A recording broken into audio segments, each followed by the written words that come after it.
May 10th, Accessibility Advisory Committee meeting.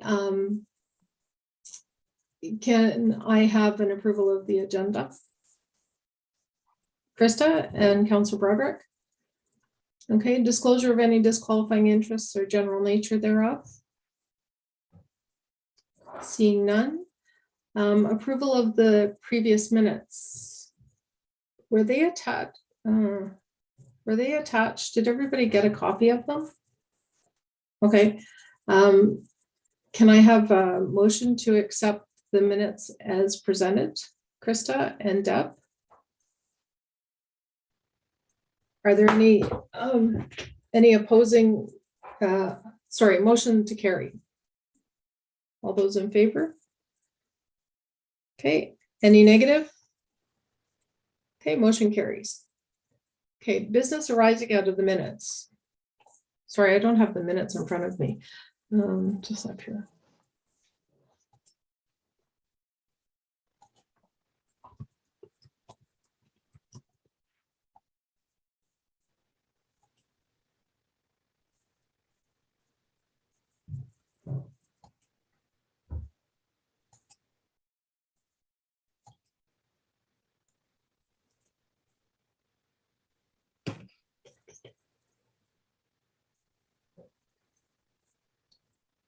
Don't think there's any business arising out of them. Does anybody have anything that they wanted to bring? They thought there was anything we should be actioning? Okay. Are there any communications for the chair, Sarah? Not that I've received. Okay. So good afternoon, Terry. Are you presenting this AODA hall renovations update? Hi, nice to see you. Hi, sorry, just can't keep up today. That's okay. I think I'm just I'm pulling up the agenda, Deb, just give me a sec. Okay. Was there any documentation that was provided as part of your package, or was it? Yep. Yeah, we've got, it looks like we've got the Burnside report here. Perfect. That's what I need to know. Okay. Yeah, is it me? Are we at 6.1? Yep. Okay. So, I mean, you know, so I was mainly here to answer any questions that the committee may have with respect to that report. I'll provide a very quick update though, with respect to that. So for some of you that may or may not know, it's the, we went through a 2-year process with council with respect to the AODA renovations to the 6, what we call small halls, community halls. The 6 of them being Nottawa, Duntroon, Dunedin, Sunnydale, Brentwood, and Avening. And council made some decisions at the recent meeting with respect to the small halls renovations. Whereas, I mean, there's a lot of decisions that were made, but the main decisions were that they are proceeding to renovate all 6 halls. They've decided to, or we've decided to renovate the Sunnydale and the Avening Hall first. They're going to be renovating 2 halls per year. So Sunnydale and Avening in 2022, Brentwood and Duntroon in 2023, and Dunedin and Nottawa in 2024, if everything goes according to plan. Meaning that, you know, the tenders come in under budget or within budget, meaning that the contractors can get the work done on time. A lot of stars have to really line up to meet those timelines, but those are our timelines, and I feel quite comfortable with those. So at this time, the architects and engineers are in the process of finalizing the tendered documents, so the engineering final architect stamp designs to go out for tender, and we're hoping to get those by the end of the summer. We're hoping to go for tender again late summer, so we're hoping to go tender sometime in August, and hopefully start some construction sometime in September, and do construction over the course of the winter. While the construction is being done on those 2 halls, we'll start working on the next 2 halls on finalizing those designs, and get those tendered out for 2023. There's a lot of renovations a lot of planned renovations that's going to be done. If this committee recalls, Clearview Township has what's called a FADS standards. And so a lot of the discussions we went through with council was, how far do we go with the FADS standards? And if I recall, I think this committee had some discussions at some point in time with respect to that. So we kind of landed somewhere in between modified FADS and FADS, meaning we're not going full FADS for these renovations, but pretty close. There are a few things that were omitted somewhat, with respect to the final designs. The estimates that were provided by our engineers and architects was anywhere between $4 to $6 million for all 6 halls, based on 2022 estimates. But again, like I said, we're going to be doing two per year, and then so it'll hopefully by the end of the 3 years we'll know exactly how much these 6 halls costs. It's quite exciting, to be honest. It's going to be quite the project. I think these halls are going to get a major facelift. Not only are there AODA renovations that's going to happen, there are other renovations that will also happen at the same time, such as some of the halls require septic bed upgrades. Some other halls require some roofing work. So at the same time, while we're renovating the halls, other work will get done as well. And finally, the kitchens will also be getting a fire suppression upgrade to meet the commercial fire codes as well. So a lot of work to be done. I think the hardest work is actually done, which is going through all the proper process with council to make sure that this is the course of action they want to take, and they're willing to spend that kind of money. So that, to me, that was the hardest part. Getting it done, I think, is going to be the easy part. I know I see that the report has been shared. There's a lot of good information in the RJ Burnside report. If you have any questions or concerns, you can let me know. My plan is to bring the engineered architect plans back to this committee once I receive them. So I'll try to schedule that with your meeting schedule. So I look forward to seeing Avening Hall and Sunnydale Hall designs. And at that time, I'll be able to share with you a lot of the AODA renovations. There's a big list. There's no use going through it over this meeting, but I can definitely go through it once I get the final designs. So if you have any questions, Deb, I'm definitely available. Hopefully at that point in time, we can have an in-person meeting to review them, because it's much easier to review those kinds of plans when we're all in one spot. I so agree. Yeah, looking on a little screen on great big drawings is not a good way to do this. Okay. I guess we'll make a motion to accept the information, accept the report for information. Can I have somebody move that, please, Krista, and a seconder? Councilor Ted, okay. Councilor Broderick, do you want to make any discussion about the path to get here, or are you exhausted? I know there's been lots of meetings about this, but it's very exciting. It's been a long path, all right, but I'm glad we're finally there, and I'll be very happy to see shovels in the ground, so to speak. It's as Terry alluded to, it's been a long time coming, a lot of work to put everything together, and to come to a meeting of the minds in a lot of cases. So yeah. Well, that's good. I know Councillor Lamer said in the Brentwood meeting that they've been putting money away kind of all along, and so that will probably help to cover the payment on the loan that we will have to get for the $5 million over time. So that's that's kind of good news because we've been preparing for it for a long time, and I think it'll just cost more money, right? If we don't ever start, it'll just cost more money. Yep.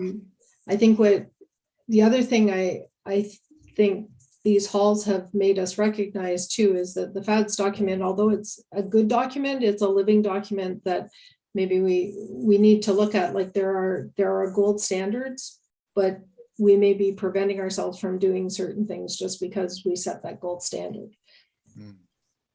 Right? Yes, Terry, go ahead. Thanks, Deb. While you and Councillor Broderick were talking there's two items I also forgot to mention.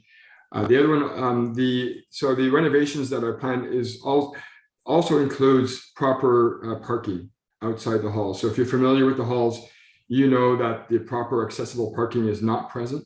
So I know from what I saw, the conceptual designs, that there will be proper parking that will be part of the landscaping around the hall at the same time.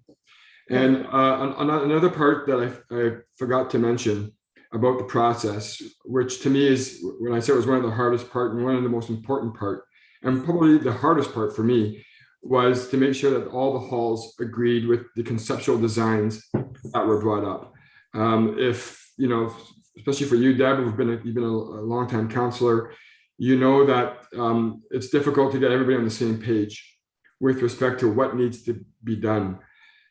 So there's a heck of an education process that was done there. So I'm very proud to say that I know that I have the hall boards, those volunteers buy in as well. So, you know, so we're all on the same page with this. All 6 halls, they've all bought in. They all agreed to it. You know, there's going to be an element of support from their perspective that hasn't been finalized yet. We're going to work with them on what that support is. But I think that's the key part, is that we have the buy-in from the volunteers that are going to be managing these facilities. So I'm happy to say that I'm very proud and confident to say that I know that we've got that buy-in from them.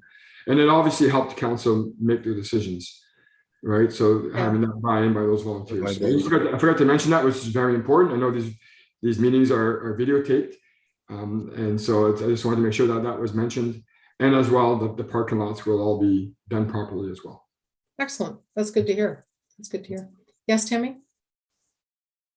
As the staff accessibility liaison, you know, I would just like to thank Terry for all the work that he's done to coordinate all of that, and it was not a small task at all.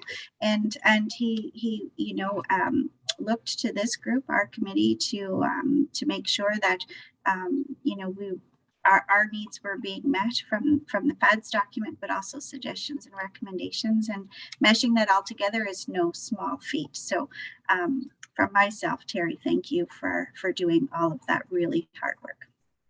Thank you, Terry. Thank you, Terry. It'll be interesting managing all of those changes. Like once building starts, it'll be a bit of a moving target, but I'm excited to see that it's actually coming to fruition. Okay, we voted on that. Did we vote on that report? Yes, okay. So new business, National Accessibility Week. Tammy, you had put some stuff together, yeah?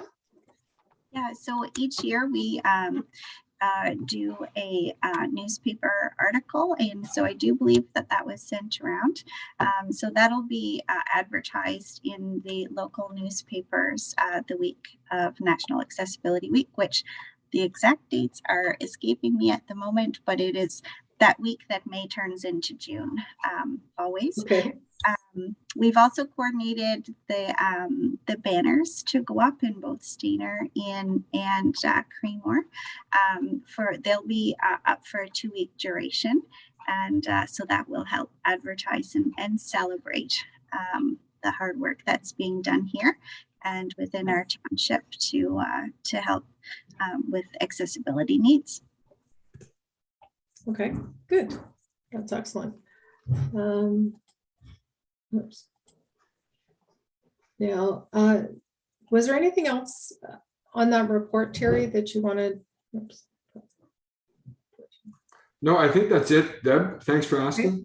No, I think that's pretty much about it. I mean, if you ever have any questions or concerns, I'm just an email away. And Okay. if you want me to clarify anything, if you haven't read the report in detail and you kind of pick some time and you want to read it and you have any questions, by all means, I could definitely get back to you. Okay, Like I said, look forward, I would say sometime in July, August. Look forward for another meeting from me with respect to the 2 halls. It might be 1 hall at a time, Deb, and I know I saw on the agenda that you're going to be planning either in-person meetings soon. yeah, So, but look forward to another presentation, a couple presentations from me sometime in August and September with respect to Sunnydale and Evening Halls. okay. Okay, and this committee's tenure will be up in the fall as well, right? So if people are thinking about, remaining on the committee and stuff like that, maybe put some thought into that in the next little bit. Just because your tenure will be up once municipal election happens, they reappoint members. Did you have a question, Krista? So do we have to reapply like we did the first time, or can we just say, hey, Tammy, I want to be on it next year? Yeah, well, yeah, yes, there's a certain amount of application, but yes, Yeah. if you sit on the committee, that's probably an option for you again. Yeah, okay, thanks, Tammy. There you go. Cool, thank you. Okay. Okay, and just in-person meetings. So has everybody kind of looked at the hybrid model of the meetings? I think at this point in time, they're still planning on recording the meetings, correct, Tammy? They're still recording the meetings, but we can meet in person in the council chambers. Sarah? I think that if we meet in person, I don't think that they can be recorded.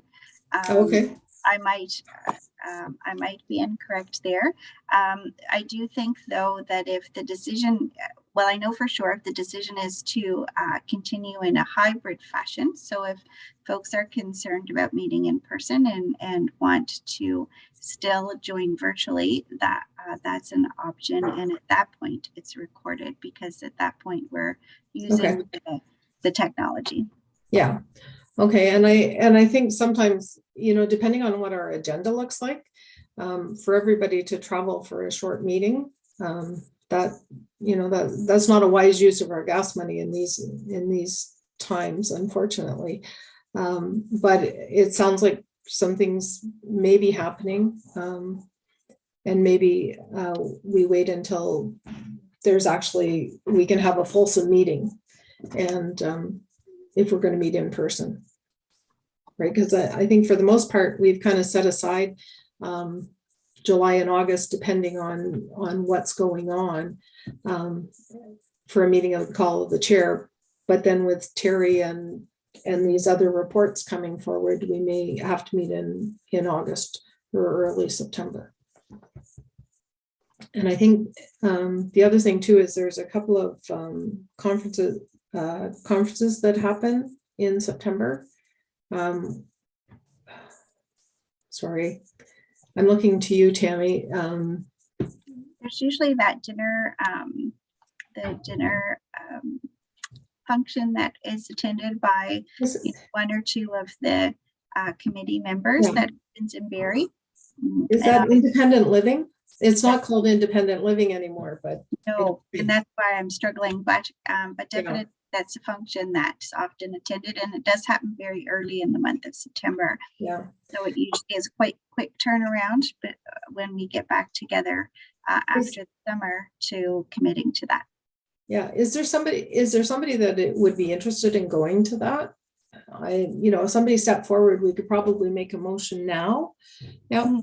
So if it's like not Labor Day weekend, but so then I can go as a representative. It's usually a Tuesday or a Wednesday night sort of thing. Yeah. And they have they've had them virtually, I think, the last couple of years, but if they go back to an in-person dinner or whatever, I think either way, we make a motion to allow Krista to attend. Yeah. And then we don't have to scramble in September. Yeah, I'll just provide the details with you. Yeah, Andrew? that's just so I can reschedule a client if they're already booked. That's all, but it doesn't matter. I own my own business. That's Andrew? Yeah. Did you have anything to add? I was just gonna offer I would go too, but that's fine. Somebody else is already in. Okay. no, Well, is more than one? Can we not have? yeah, two we can send 2 people. That's not an issue. And I can drive, Andrew. Okay. Okay, so when the details come in, Sarah, can you advise, sorry, I guess we should have a motion for them to attend. Somebody's gonna deny me. Deb and Counselor Broderick. Okay, all those in favor? Okay. And then Sarah, when the details come in, you can provide them to Andrew and Krista and we can just go from there. Sure. Okay, thanks. Okay.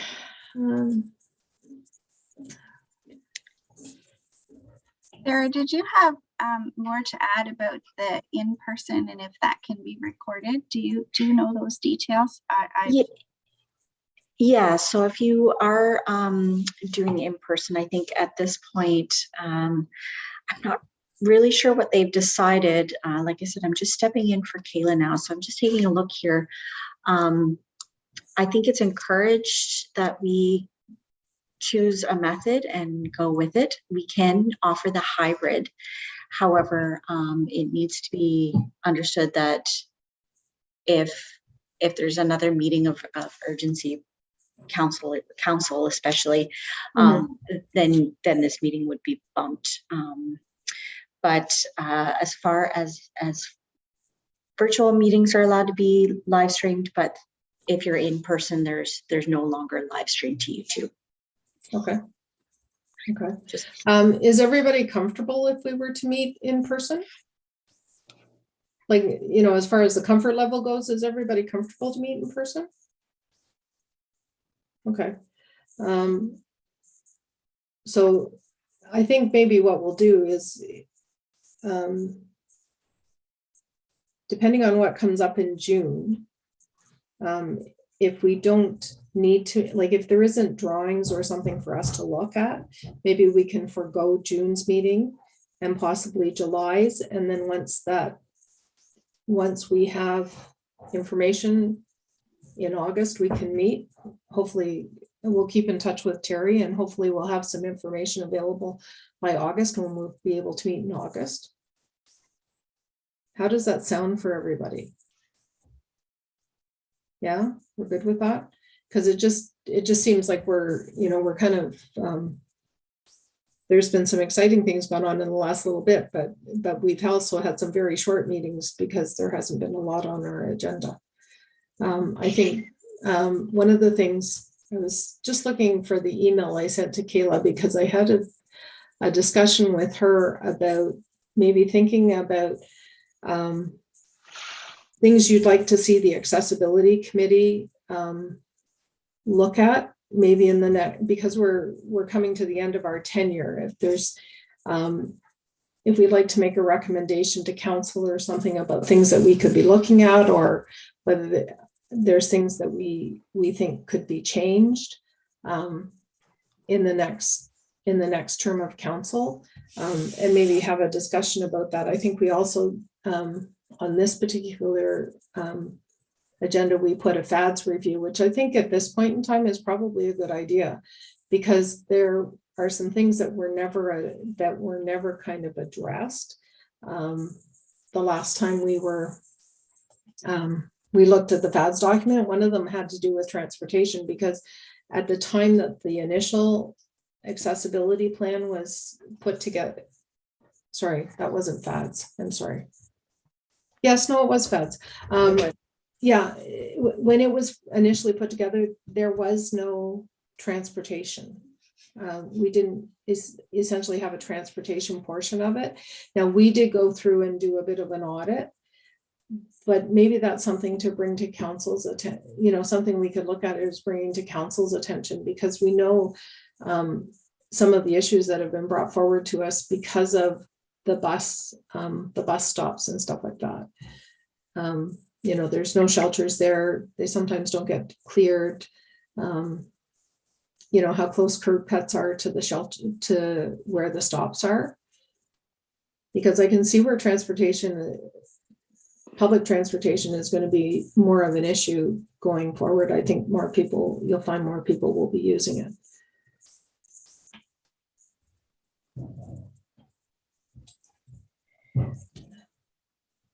Deb, just because we were talking about transportation, and we kind of did in our last meeting, I had a client come in today. And so Blake and Wedgwood is off the 12th concession where the salon's located. Mhm. And the bus stop where it is, and I know that we were touching base at the last meeting in regards to having pre-scheduled buses bringing you right to the business or right to the location. Mhm. I had a Yep. client in here today for the first time. She had 4 seizures and she had to Oh, walk no. with her to stop. Yeah. Not, excuse me, like not grand mal seizures, obviously. Yeah. But and she had to walk from the bus stop, which is just a little further past Blake and Wedgwood, to the salon, which is not a distance, but that inverted bridge and with the service dog and potentially having a seizure from that point to the salon door. Mhm. And then I had to leave a client in the salon to drive her in my car back to the bus stop.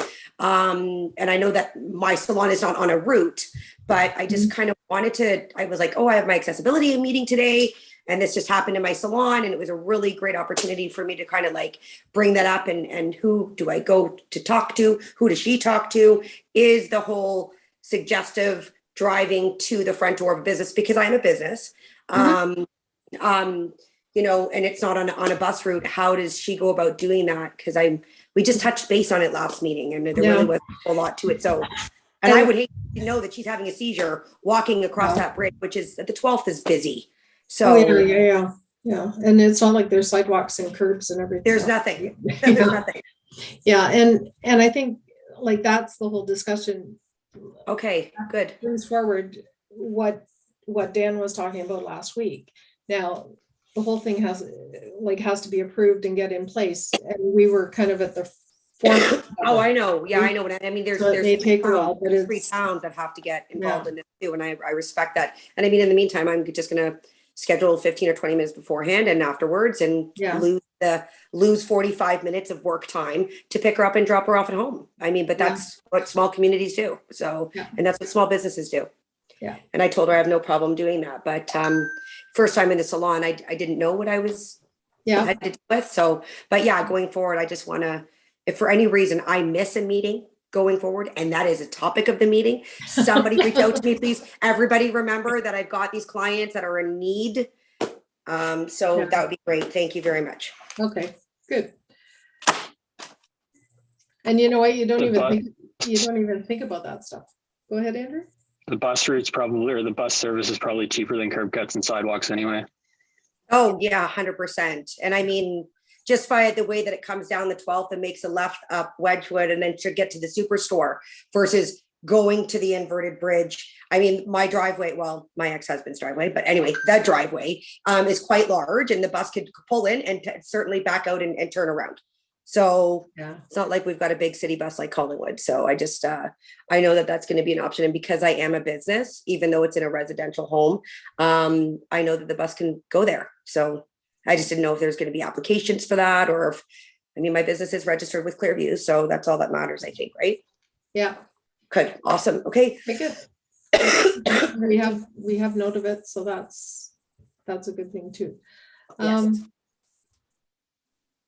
Okay, so everybody's comfortable with the in-person meeting, so we can look at that for kind of the August meeting. Okay, at this point in time.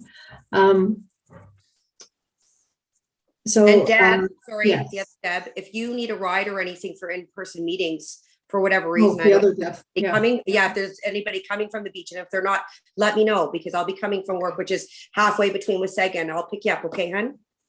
Okay. Okay. So be it resolved that Clearview Accessibility Committee hereby approve meeting in person in accordance with the Simcoe Muskoka District Health Unit guidelines. Okay, can I have a mover and seconder? Andrew and Krista. Okay, any all those in favor? Motion carries. Okay, considerations for the next meeting. I've kind of already alluded to the improvements for the accessibility committee. If people kind of want to have the review of the FADS document, it's attached here. There's a discussion about improving communication. Is that our communication or communication in general? This is what happens when Kayla's not here. We go off script. Yeah, I'm not sure. I'm not sure what she meant by that, to be honest. I know I did have some discussion with her when we were talking just about whenever the plans come to us, and Terry may want to chime in here, but when plans come to us, they kind of are the initial concept of what the plan, what they would like everything to do. And then you have kind of on the ground changes that are made. And I know we make our comments at the plans, but then when they start making on-site changes, we find that they may veer away from the stuff that we had approved. And I don't know whether sometimes it goes against what we've suggested, like things that we've suggested, and whether they move away from the complying with the FADS document or stuff like that. And it's kind of, where is the opportune time for the accessibility committee to be involved in the different stages, right? Is this a situation that we can apply a critical need to a specific thing? So if there's whatever the accessibility may be, because there's some things we're going to suggest that are a suggestion and not necessarily a must have, whereas there's certain things that are critical for any accessibility. And if we can, and so then, because you talk about things that are viewed away from, and they're simple things that on site seem fine in a construction setting, but then if they're listed in a drawing as a critical thing that has been needed, then it's not something they can move away from. I don't know how that would work, but I think with us having a FADS document, like a guideline with us, like we have a guideline, right, that we go by. So, because then it's like personal. Oh, this needs. I feel like, oh, this is really, really important, and that isn't, because everybody different opinions. Go ahead. Like an example is the moving of a wall.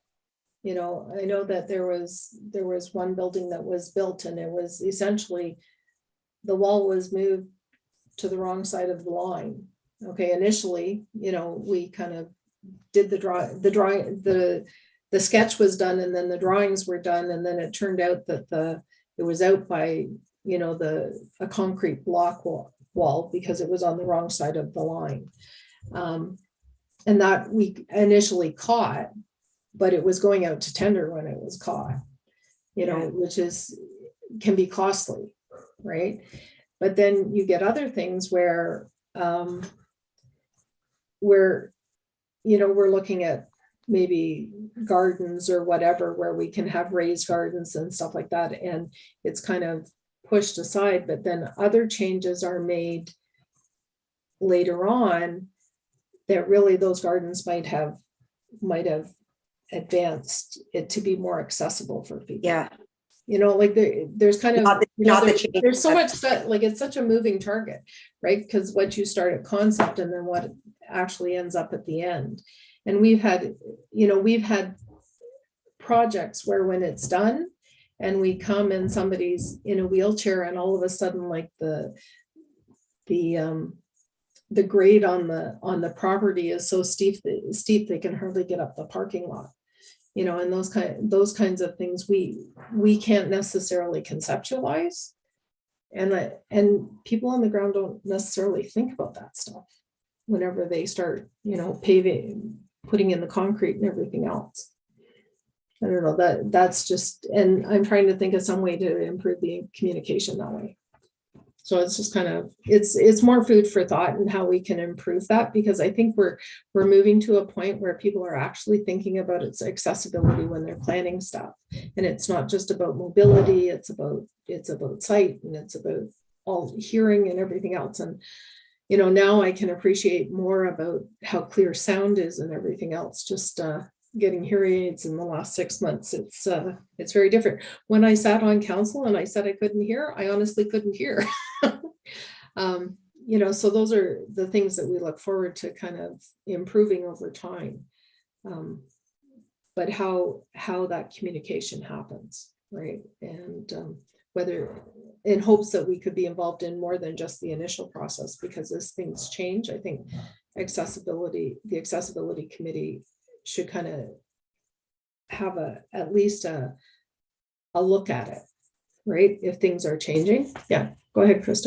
And if we are, and I mean, Terry would know this, but if changes are being made to drawings or execution or whatever, and then it's a matter of a timing, like they can't wait 3 more weeks till our meeting for us to approve something, then we have an emergency meeting and we can say, yeah, we can give you that or give the department that if they respect the fact that us being a part of it and our opinion matters. Yeah. Right. Okay. Yeah. Go ahead, Tammy. So as part of the AODA compliance with the small halls, one of the things that council has approved is a project manager role within the township. So I don't think it's been decided if that's a permanent spot or what have you.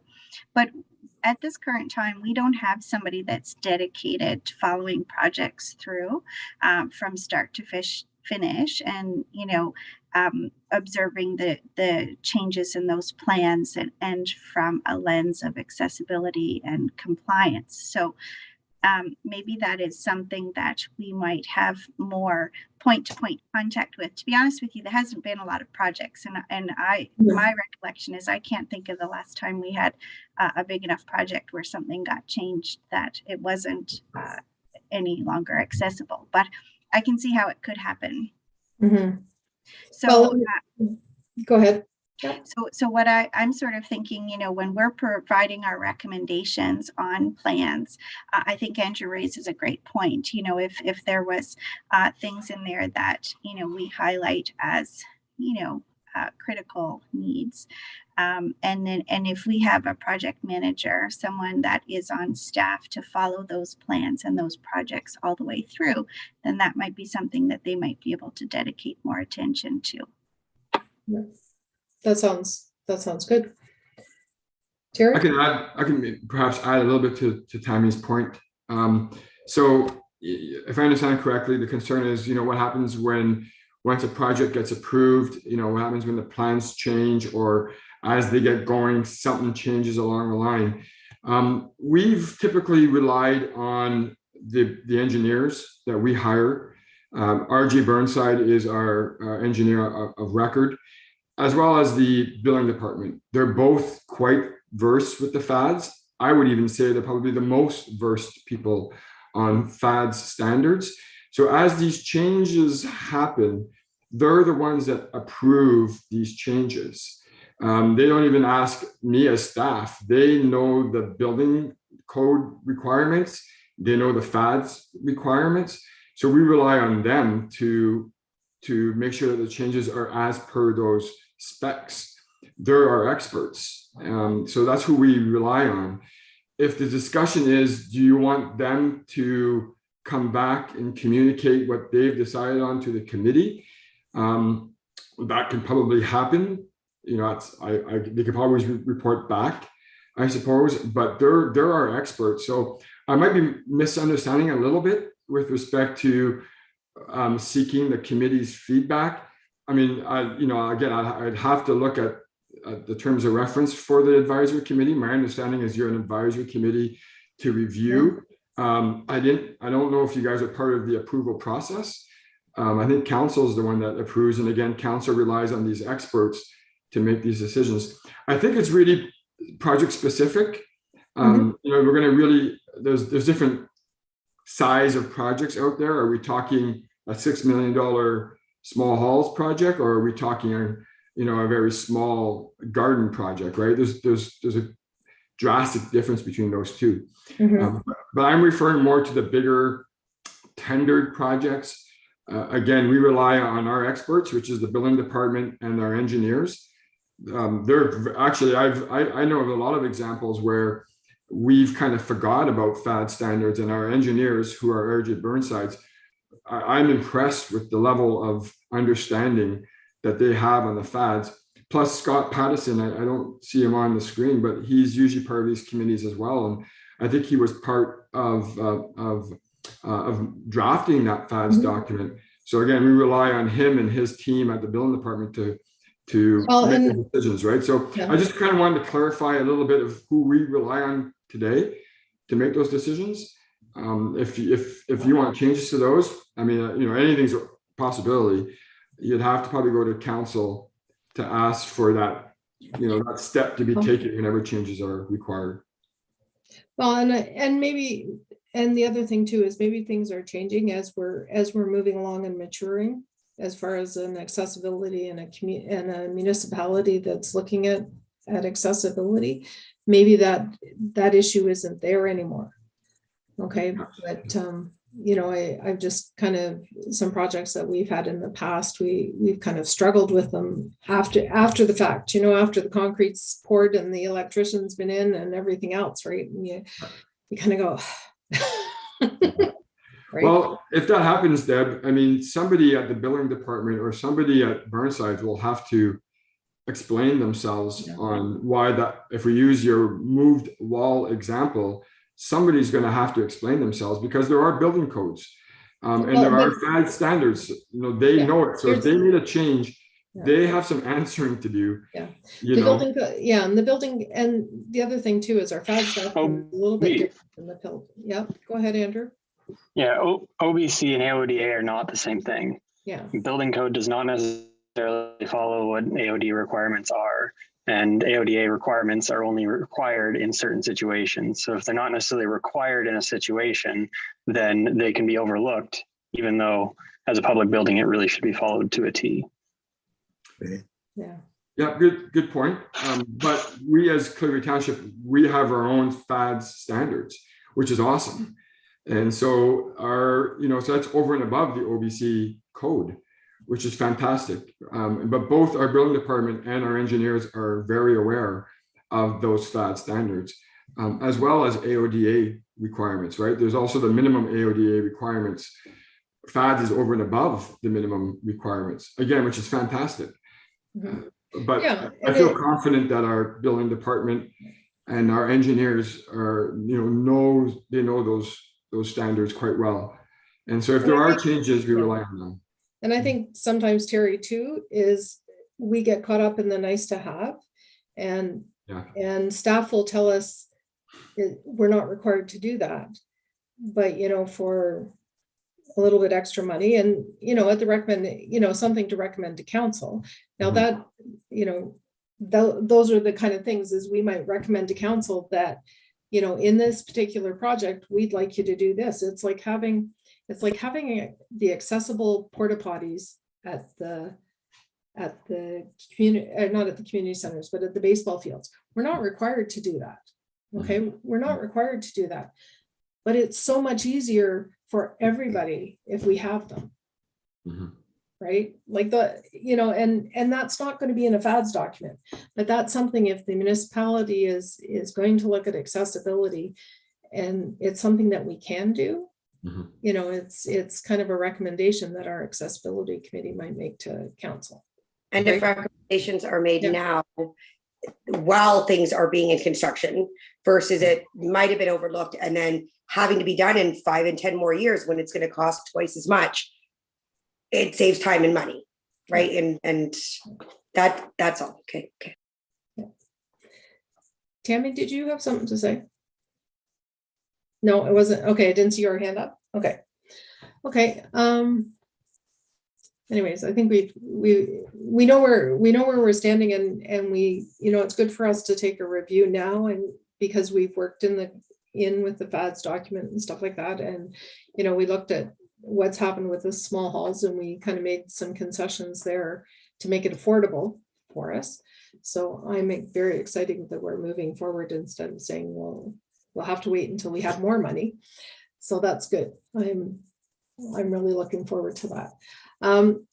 So with our next meeting, if Terry, if the plans aren't in the beginning of February or the beginning of August, then we'll plan on kind of a fulsome discussion about these three things, and maybe bring some stuff forward. So if everybody wants to take a look at the FADS document review, and maybe think about maybe some improvements that we can bring forward for the next committee, and we can have a discussion about that at the next meeting. Yes, Terry? So Deb, just to add, may I suggest though, as part of the FADS document review process, that you bring a guy like Scott Pattison, who was part of that. Yeah. Bring him back as part of that. He knows that document like the back of his hand. Yep. I really encourage him to be part of that process. Yeah, and Scott's a regular person here on the committee. He just isn't here right now. Yeah. Yeah, no, totally. Yep. Okay. And so we'll put off our next meeting until the second week of August. Okay, unless something comes up that we need to call a meeting before that. Okay, so if your plans happen to come in early or something like that, Terry, then we can call a meeting. Or if something comes up that we need to review, we can call a meeting. Okay, are there any other, there's no other construction projects that are kind of underway at this point in time? This is going to take us up for for a couple of years. So August 9th, I just want to verify. Is that, yeah, that would be right. Okay. Not from a Parks and Rec department perspective, Deb. There might be other projects. I think there's a fire hall, a new fire hall that's going in New Knoll. That's right. Fire hall, so there might be other projects, Yeah. Clearview Township wide that Yeah. This committee could be a part of. But from a Parks and Rec department, no, we just have the landscaping for the library. That Okay. tender is closing, I think this week or next week. There's a small halls projects. I think those are pretty much the bigger ones with respect to accessibility needs. Does your landscaping include all that stuff we reviewed last time? Yep. Okay, and is there playground, is there stuff going out on the west side of the arena yet, or? There is, yeah. So there's that accessibility playground that we want to add, Okay. fully accessible playground. We are right now in the process of getting the proposals back from our suppliers. Okay, So we're going back and forth with them. So yeah, that'll be another one that I'll bring back to this committee. okay, cool. Once finalized, we've kind of left it up to them to kind of tell us what are the new accessibility playground equipment that's out there. I mean, the standards change quite almost annually. So they're more versed on what's the new, Right. type of equipment that's out there. So I'm going to have some proposals that I'll share with this committee once it comes back. The problem that we're finding out with playground equipment is there's a huge delay on them getting access to their equipment. Like I'm seeing stuff as far as 16 to 24 weeks before they can get their equipment. Oh, I'm wow. really hoping to do it this summer. But they may not be able to get the equipment in time for this summer. Wow. So I'm told. So we're pushing them, but I will have some plans to share with this committee. Yes. Okay, cool. Okay. So we'll just change the time for that next meeting, and can I have a motion to adjourn? Krista? Okay. And Deb? Okay, good. So thank you, everybody, for attending, and we'll see everybody on August